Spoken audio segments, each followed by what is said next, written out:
So the game has started.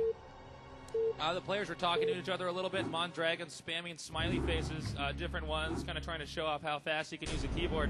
Because again, this is a game. StarCraft is a game where every single action counts, and they have to play as fast as possible. They're playing up to 300 to 400 actions per minute. So yeah, I mean, while it's probably easy for us to watch these games here, you know, moving the mouse slowly and clicking on these different screens, for these guys, they're moving incredibly fast. Okay, so right now we have Stork spawning at the bottom right side of the map, Azalea or however the hell you pronounce that map name, at the bottom right. And over here we have Mondragon. Now again, this is a Zerg versus Protoss. Now what's really going to dictate a lot of this matchup is the map. Now we see Stork sending out his first probe. A lot of Protoss players can struggle on this map unless they're familiar with how to fast expand, because the map really doesn't allow you to 1-gate or 2-gate. The entrance here at the choke, it's just too big to actually defend from a Zergling rush.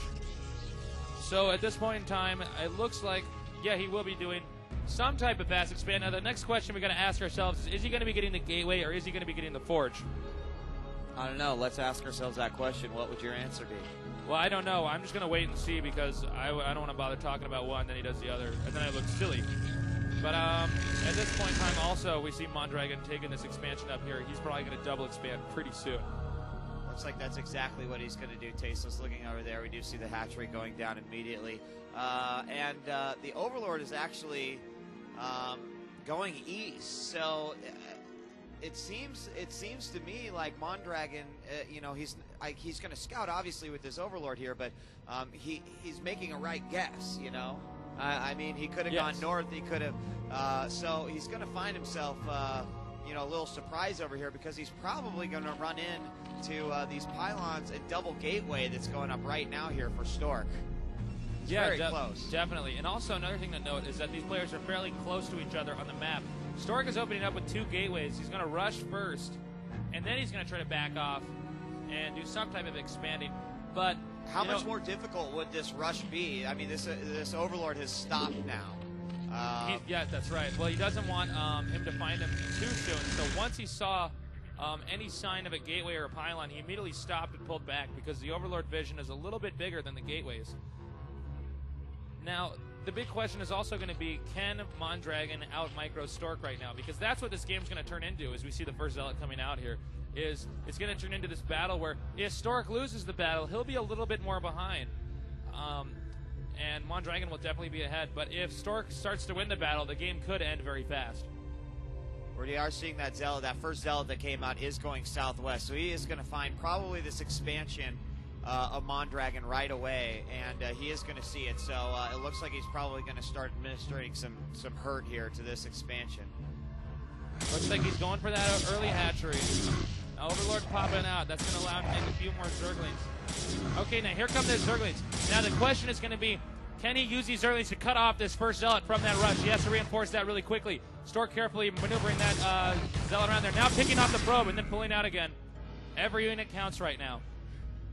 Zergling are going to actually stop short. Another Zealot coming out here for a rally, and it will take out a couple Zerglings here. What are these? What is he going to do with these other Zealots here? Is he just going to try to take out these Zerglings, or is he actually going to make a concerted effort to push? Well, at this point in time, it looks like Mondragon's trying to pick off these Zealots, which are rushing in here towards his expansion. If he can cut off the Zealots or weaken them down for this rush, then maybe he can get ahead later on.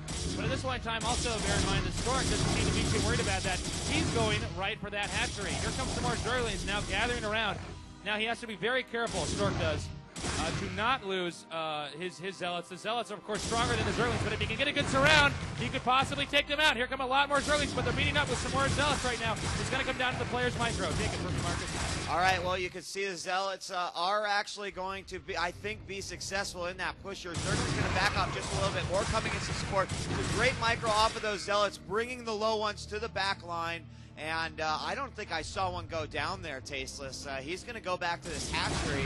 And, you know, Mondragon, I think, going back to the drawing board. There's going to be one more here that he's going to try to cut off from the rest of the group here. And there are now 7 over here, almost uncontested at this hatchery at the natural expansion. Yeah, this is a really bad position right now because he keeps getting, Stork keeps getting all those Zerglings coming out of that hatchery. And it looks like this hatchery will go down for Mondragon. That is not good for him right now. He needs that hatchery if he wants to, keep producing Zerglings. Otherwise, the larva won't spawn fast enough. Here come a few more Zealots coming by here, but Stork microing them by very carefully. Sunken Colony now about to come out here for Stork. This may be too difficult for Mondragon to hold off, especially if he cannot. Okay, but meanwhile, Mondragon returning over here to just go ahead and try to fight off any more incoming Zealots, but there may be too many Zealots, Marcus. I think there are. There's only 4 Zerglings left over here. Over on the other side, one Sunken Colony has come up, but I believe that those Zealots are going to take it down, and they do, and that's GG. Nice game. Another rush game. But it looks like Stork really knows when to choose a rush.